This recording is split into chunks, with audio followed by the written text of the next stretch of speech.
Hello and welcome to the Scientific Guru channel. So today's topic is role of controls in an experiment. I'm covering the experimental controls basically in any experiment because as you all know, without an experimental control, no experiment is valid, no results can be validated, or you cannot prove any results if your experimental controls are not performing. So I quickly go to the topic. I have just used this short terms PC, NC and EC. What does it means? PC is a positive control, NC is a negative control, and an EC is extraction control. Why I have included it? Because there is an extraction in this experiment, that is RT-PCR. So I've included experimental controls also. So let's begin the topic because experimental controls are one of the important parameter of any experiment for their successful, because if your controls are not working, you cannot say that your unknown compound or your results are significant.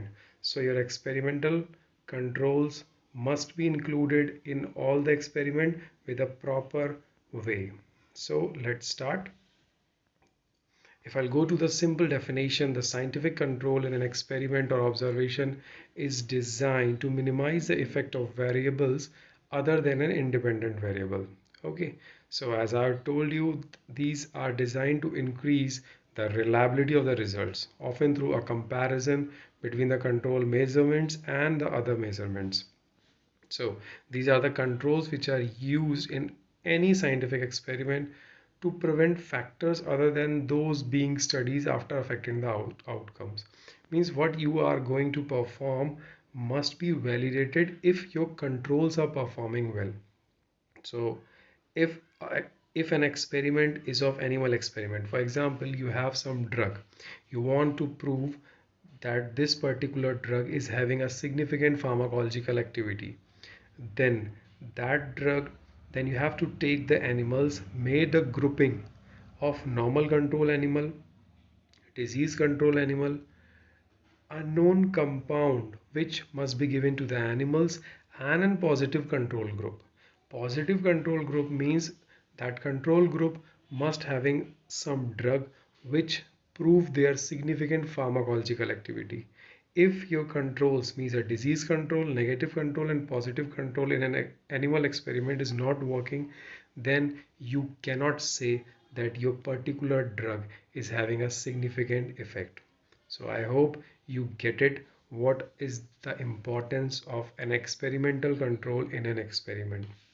So this is a figure of a RT-PCR. For example, we'll collect the sample and extract the RNA or a DNA. Then we'll go to the RT-PCR. Then each and every step must have a control, which will be discussed in next slide. So the very first is the extraction control. Why? The name, as the name suggests, extraction controls. For example, you have a sample in COVID testing. Suppose you are, just suppose I'm involved in a COVID testing. I'll receive a sample of 50 samples I have. What I'll do, I'll go for RNA extraction. I'll send the samples for RNA extraction. Then RNA will be extracted and the PCR will be executed. So what happened? You have extracted. Your extraction can be manual or an automatic. But how can you know that your extraction procedure is correct? You are not going to do any mistake in extraction process. How can you say? That is what extraction controls must be there during extraction process. For example, you have 50 samples, then you have two extraction control in while extracting the RNA. One is the positive samples, positive known sample, and another is the negative sample. That should be there in your extraction procedure. So a known positive samples and a known negative samples. So what you will do, you will treat these two samples as equally with the 50 samples and do the same procedure, either manual or automatic, and start the extraction. So extraction control enables the user of a diagnostic qPCR to determine that if there are inhibitors in the PCR assay, and also to validate the success of the extraction step. This is very important. You are validating that the chemicals, the reagent which you are using in extraction of RNA are working well. Correct? So extraction control are basically for RNA extraction, that your extraction is going well. So now after extraction you will have a samples of all the RNA, means the known samples, and the extraction control. Then you'll go to the next section, that is the PCR section. So here comes the PCR control. Why PCR controls? For example, your RNA team is working well, their reagents are working well, full team is working well, there is no contamination. But it might be possible that your PCR team, who is preparing the master mix, who are handling the reagent, who are transferring the master mix and the templates, are not doing well.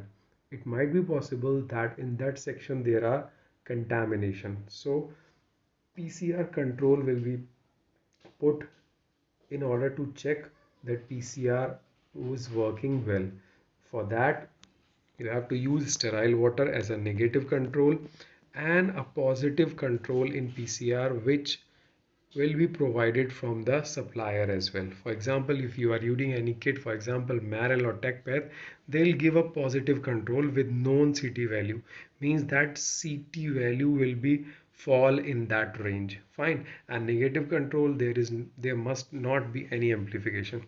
So if you will see that graph, this is a positive control, and see, positive control must be amplified with all three targets.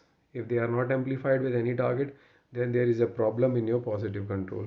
So this is a positive control graph.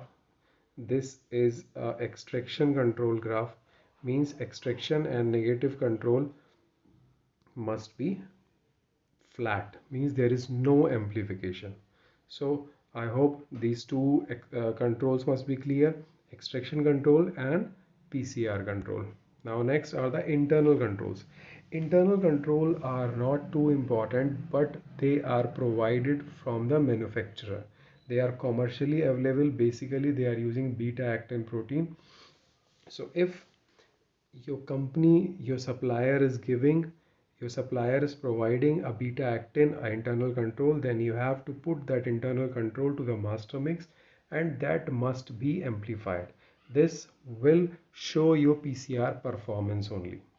Fine, this has no significance with your RNA, with your extraction process, with your PCR reagent, but they are just showing the PCR performance, and that is provided from the uh, supplier only. But extraction control and PCR control must be in all the experiment, irrespective of the kits which you are using. Fine. So extraction control and PCR control must be there before running any PCR. Is that clear?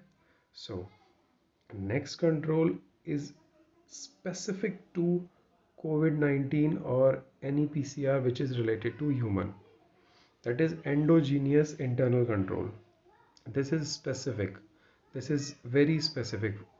Why this is important? For example, if you will get a sample and somebody says that is the human sample, and just test whether this is positive COVID or negative COVID.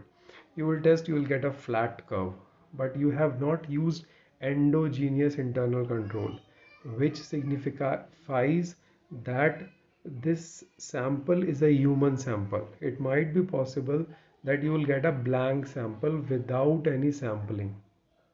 So this endogenous internal control is a target, is a human RNA spee genes.